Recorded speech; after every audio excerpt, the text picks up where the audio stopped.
In the beginning, before time wore the scars of corruption, before the earth trembled under the weight of divine judgment, there existed an age shrouded in mystery, an era when the boundary between heaven and earth was more fragile than morning mist, when celestial beings walked among mortals, and when a forbidden union would birth creatures so terrifying that their very existence would provoke the wrath of the Almighty himself. This is the shocking truth about the Nephilim, the giants whose story the Bible carefully preserved, yet many have chosen to ignore. The fallen ones whose bloodline carries whispers of ancient rebellion, whose spirits still wander the earth seeking vessels, whose final judgment awaits the end of all things. What you're about to discover will challenge everything you thought you knew about the spiritual realm, about the true nature of evil, and about why certain biblical passages seem almost too incredible to believe. But believing them or not doesn't change their reality. If you appreciate this type of profound biblical content, leave your like. It shows me I'm on the right path. If you haven't subscribed yet, subscribe now.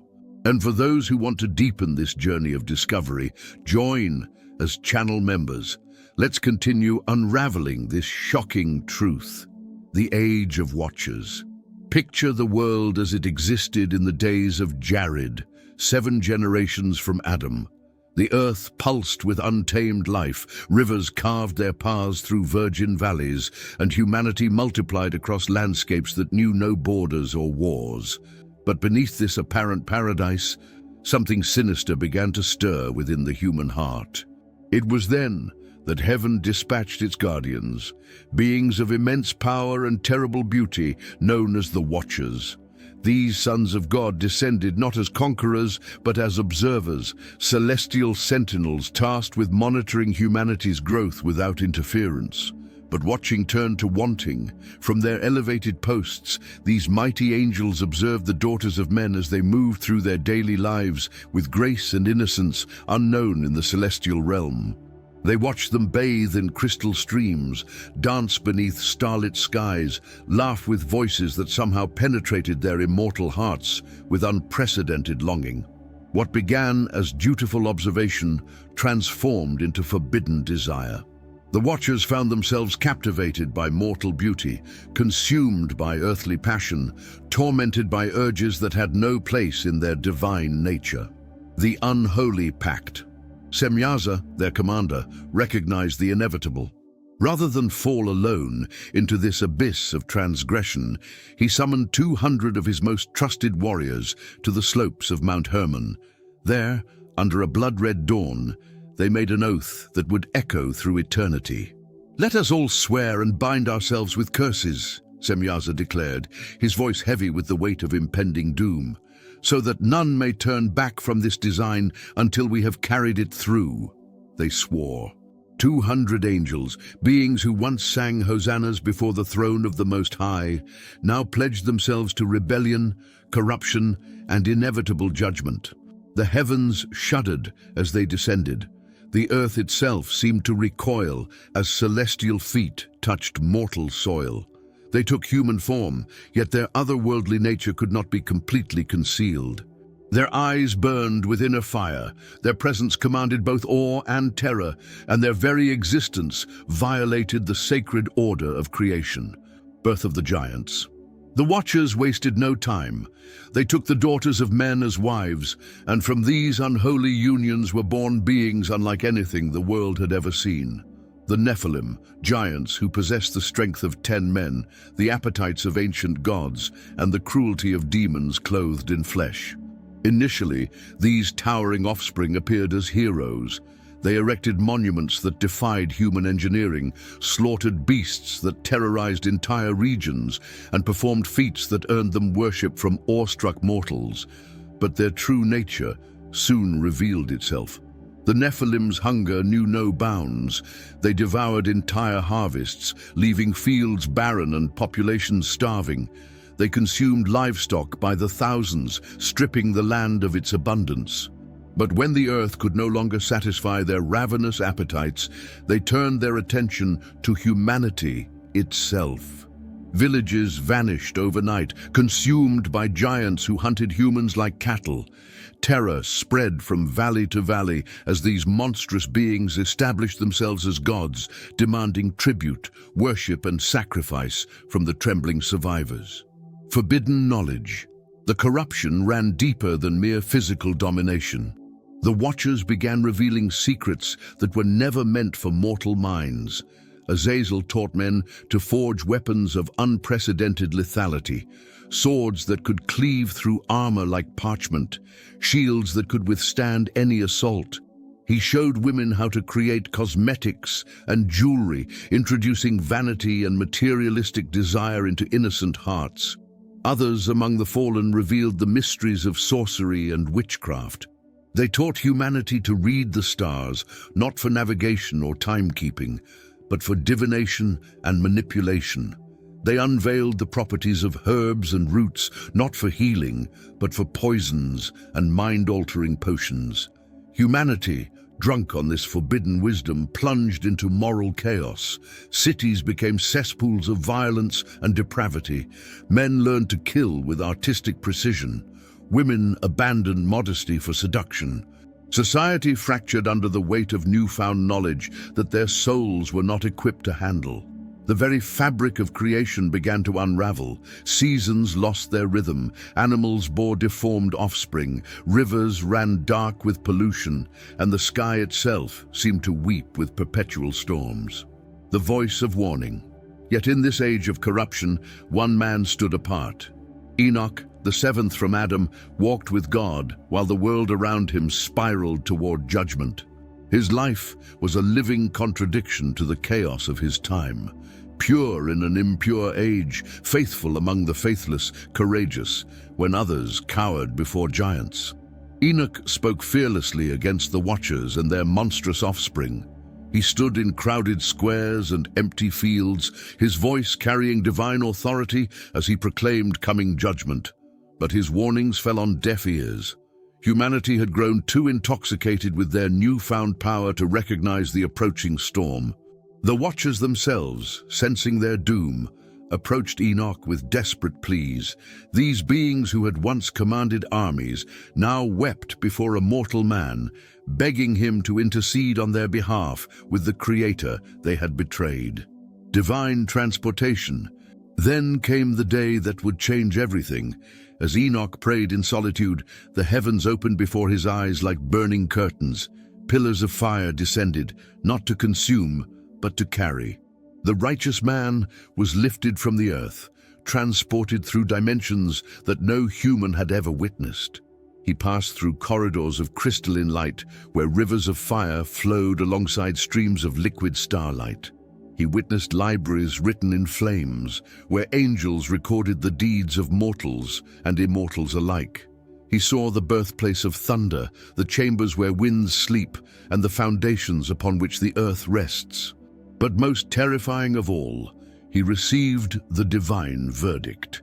The voice of the Almighty thundered through his being with pronouncements that would shape the fate of worlds.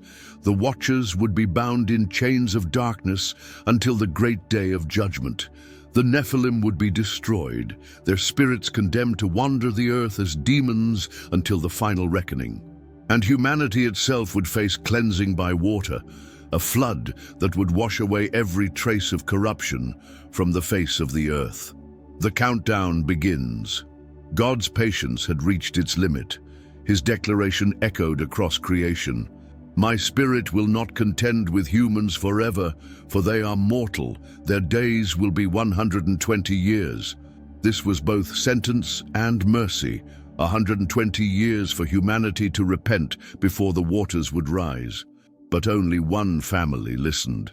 While the world continued its descent into madness, Noah heard the voice of heaven and began building an ark that seemed to mock the pride of giants and the wisdom of the fallen. The Great Judgment. When the appointed time arrived, the sky darkened with supernatural intensity. The fountains of the great deep burst forth, and the windows of heaven opened wide. For 40 days and 40 nights, waters poured from above and below until the highest mountains disappeared beneath raging seas. The Nephilim, Those giants who had terrorized humanity found themselves helpless against divine judgment. Their immense strength could not lift them above the rising waters. Their supernatural abilities could not save them from drowning.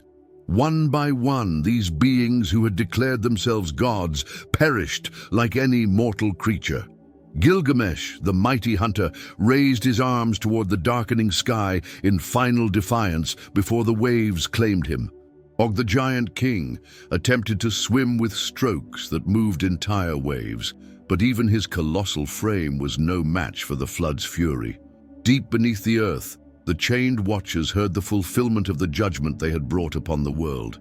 Their screams echoed through abyssal chambers as they realized their rebellion had not only doomed themselves, but had triggered the near extinction of the human race they had claimed to love. After the waters. When the waters finally receded and Noah's family emerged from the ark, they found a cleansed world. The rainbow that appeared in the sky was more than a symbol of God's promise never to flood the earth again. It was a declaration that creation itself had been reset, purified, given a fresh start. But the story of the giants was far from over. The genetic echo. As humanity multiplied once again, disturbing reports began to surface. Giants were being born, not in the massive numbers that had characterized the antediluvian world, but as isolated remnants of a supposedly extinct bloodline. How was this possible? Ancient texts suggest that one of the wives aboard the ark, possibly Ham's wife, carried genetic markers from the pre-flood giant bloodline. Not a giant herself, but bearing corrupted DNA that could occasionally manifest in her descendants. This theory would explain why, centuries after the flood, the Bible records the existence of entire peoples known for their extraordinary stature and strength. The Anakim of Hebron, the Rephaim of Bashan, the Emim, the Zamzumzim, the Zuzim, tribes so imposing that seasoned warriors felt like grasshoppers in their presence. Archaeological evidence. Modern archaeology has uncovered ruins that seem to support these biblical accounts. Massive stone structures in the Middle East, built with blocks too enormous for primitive tools to move, suggest construction by beings of superhuman strength. The walls of ancient Bashan, the foundations of the Philistine cities, the Cyclopean architecture scattered throughout the region, all point to builders who possessed capabilities far beyond normal human limitations. Some scholars theorize that these structures weren't merely defensive fortifications, but monuments to defiance, attempts by the post-flood giants to create lasting legacies that would survive divine judgment. Israel's encounter. When the children of Israel, led by Moses, approached the Promised Land, they encountered these genetic remnants of the antediluvian world. 12 spies were sent to survey Canaan, and 10 returned with reports that struck terror into the hearts of the people. "We saw the Nephilim there," they stammered, their voices trembling with recalled fear. "The descendants of Anak come from the Nephilim. We seemed like grasshoppers in our own eyes, and we appeared the same way to them." That night, Israel wept and rebelled, preferring the slavery of Egypt to the terror of confronting giants. Only Joshua and Caleb stood firm, their faith unshaken by the size of their enemies. "If the Lord delights in us, then he will bring us into this land and give it to us. Do not fear the people of the land, for their protection has departed from them, and the Lord is with us." Victory over giants. Under Joshua's leadership, Israel did indeed conquer the Promised Land, defeating giant after giant in battles that demonstrated God's supremacy over corrupted bloodlines. Hebron fell, ancient stronghold of the Anakim. Debir surrendered, its wisdom and sorcery proving useless against divine mandate. Most significantly, King Og of Bashan was defeated, described in scripture as the last of the Rephaim, a living link to the pre-flood world whose iron bed measured over 13 feet in length. With Og's death, the organized kingdom of giants came to an end. But individual giants continued to appear throughout Israel's history. David and Goliath, perhaps the most famous encounter between God's people and the giant bloodline, occurred in the valley of Elah. when a young shepherd named David faced Goliath of Gath. For 40 days, this 10-foot-tall Philistine warrior had mocked the armies of Israel, his bronze armor weighing as much as a full-grown man, his spear like a weaver's beam. His voice thundered across the valley each morning and evening. "Choose a man to come out and fight me. If he defeats me, we will be your servants. If I defeat him, you will be our slaves." Fear paralyzed Israel's warriors until David arrived at the battlefield. Too young for armor, too small for conventional weapons, the shepherd boy carried only his staff, his sling, 5 smooth stones from the brook, and unshakable faith in the God of Israel. When Goliath saw this youth approaching, he roared with laughter and cursed him by his gods. But David's response has echoed through the ages. "You come to me with sword, spear, and javelin, but I come to you in the name of the Lord of hosts, the God of the armies of Israel, whom you have defied. This day the Lord will deliver you into my hand, and all the earth may know that there is a God in Israel." With one perfectly aimed stone, David felled the giant, then used Goliath's own sword to sever his head. The victory belonged not to human skill, but to divine power. The bloodline continues. Even after Goliath's defeat, other giants emerged from the Philistine cities. Ishbi-Benob threatened the aging King David before being slain by Abishai. Saph fell to Sibbechai the Hushathite. Lami, identified as Goliath's brother, was defeated by Elhanan. Most disturbing was the giant from Gath, who possessed 6 fingers on each hand and 6 toes on each foot. 24 digits in total, a genetic abnormality that marked him as carrying corrupted DNA. He too fell before a man of God, struck down by Jonathan, son of David's brother. Each victory demonstrated the same principle. No matter how imposing these genetic remnants appeared, they could not stand against those who fought in the name of the Lord. Daniel's vision. Centuries later, in the days of the prophet Daniel, a disturbing vision provided insight into the giant's ultimate fate. King Nebuchadnezzar dreamed of an enormous statue with a head of gold, chest of silver, belly of bronze, legs of iron, and feet of mixed iron and clay. Daniel's interpretation revealed that this statue represented successive human empires. But the most chilling element was the final component, the feet of iron mixed with clay. Daniel explained, "As you saw iron mixed with ceramic clay, they will mingle with the seed of men, but they will not adhere to one another, just as iron does not mix with clay." This phrase, "they will mingle with the seed of men," has puzzled scholars for generations. It suggests a future attempt at hybridization, an unnatural union reminiscent of the Watcher's ancient transgression. Many interpret this as prophecy of the end times, when fallen beings will once again attempt to corrupt human genetics, this time not through direct physical union, but through technological manipulation, genetic engineering, and spiritual deception. The wandering spirits. According to the Book of Enoch and other ancient texts, when the Nephilim died in the flood, their souls faced a unique judgment. Unlike human spirits that ascend to God or descend to Sheol, the giant souls were trapped in a state of limbo, neither fully angelic nor completely human.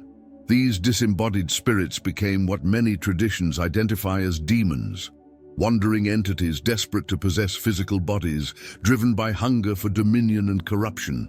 This explains why, centuries later, when Jesus began his earthly ministry, his first recorded encounters weren't with religious leaders or learned scholars, but with demons. These unclean spirits immediately recognized his authority, crying out in terror, "What do you want with us, Jesus of Nazareth? Have you come to destroy us? I know who you are, the Holy One of God." It wasn't a question, but a recognition. These wandering spirits of the Nephilim knew that their judgment had arrived, that the one who could cast them out with a word had finally appeared among men. Revelation's final act. The book of Revelation provides glimpses of the giant's bloodline in the end times. When the fifth angel sounds his trumpet, creatures emerge from the abyss, beings with human faces but the bodies of locusts, wearing breastplates of iron and making sounds like war chariots. These entities have as their king the angel of the bottomless pit, whose name in Hebrew is Abaddon and in Greek Apollyon. Ancient texts identify Abaddon as one of the chief watchers, a commander among those who made the pact on Mount Hermon. The implication is staggering. The same fallen angels who corrupted the pre-flood world will be released in the final days to torment humanity once again. The beast system.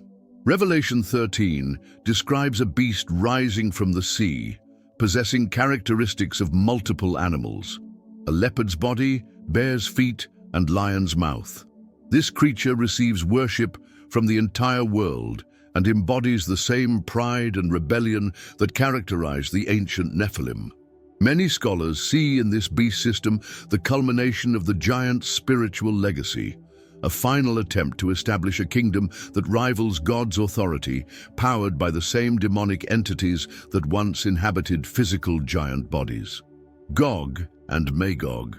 In Revelation 20, after Satan's brief release at the end of the millennium, he gathers the nations of Gog and Magog for final battle against God's people. These names recall Ezekiel's prophecy of distant peoples who would invade the Holy Land in the last days. Ancient traditions describe Gog and Magog as lands beyond the mountains where hybrid peoples dwelt, descendants of the giants sealed away until the time of final judgment. Their appearance at the end of time represents the last gathering of corrupted bloodlines in rebellion against divine authority. But like their ancestors, they meet swift judgment. Fire falls from heaven, consuming them utterly before they can carry out their assault on the saints. The final judgment. When Christ returns as King of Kings and Lord of Lords, he brings final judgment upon all spiritual rebels. The fallen watchers, chained in darkness for millennia, are cast into the lake of fire.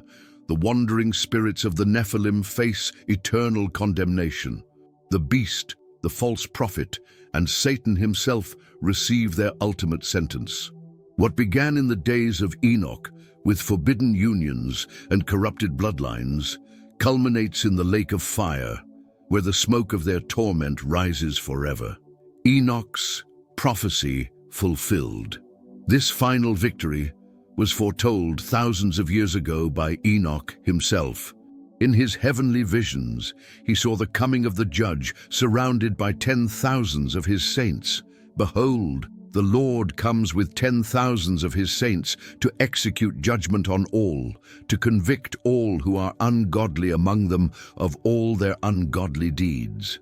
The Apostle Jude quoted this prophecy directly, confirming that Enoch's vision was authentic divine revelation. The same Son of Man, who was despised and crucified, returns not as a suffering servant, but as a conquering king, bringing justice to those who corrupted his creation. Modern warnings. The story of the Nephilim isn't merely ancient history, it's a warning for contemporary times. The same spirits that once drove giants to rebellion and corruption continue to work in our world, seeking to deceive, possess, and destroy. Today's mixtures may not involve angels and human women, but they manifest as hybrid doctrines that blend truth with deception, movements that appear powerful but carry the same spirit of pride and rebellion that characterize the antediluvian giants. We see it in ideologies that promote human transcendence through technology, in philosophies that deny moral boundaries, in systems that demand worship of human achievement rather than submission to divine authority. The call to discernment. As in the days of Enoch, only a few recognize the danger. As in the time of Noah, only a remnant remains faithful to truth. Our generation faces the same choice that confronted humanity before the flood. Will we follow the path of the giants or walk with God? The warning echoes across the centuries. Do not sell your soul for the promise of forbidden knowledge. Do not yield to the fascination of power that rebels against divine order. Do not be seduced by giants who promise godhood but deliver only destruction. God has not changed. the one who judged the angels that sinned, who cleansed the earth with floodwaters, who kept Noah safe in the ark, who defeated the Nephilim through his chosen people, this same God is faithful to preserve those who trust in him. While corrupted spirits wander, seeking whom they may devour, there is one who reigns eternally in the heavens. His name is holy, faithful, and just. His covenant remains unbroken. As long as the rainbow appears in the sky, God remembers his promise never to destroy the earth by flood again. But he has promised a different kind of cleansing, one by fire rather than water, one that will purge all rebellion and establish his kingdom in righteousness forever. The giants may have corrupted the first world, their spirits may trouble the second, but they will have no place in the third. The new heaven and new earth will know no corruption, no rebellion, no hybrid abominations. Only those whose names are written in the Lamb's book of life will enter that eternal kingdom. And you, what do you think about this shocking truth of the Nephilim and their enduring legacy? Leave your comment sharing your opinion, and don't forget to like if this content brought value to your understanding. To not miss the next videos from the channel, activate the notification bell. And remember, by becoming a member, you not only directly support this work, but also get early access to all this knowledge. I'll see you in the next video. Thank you for watching, and may God be with you all.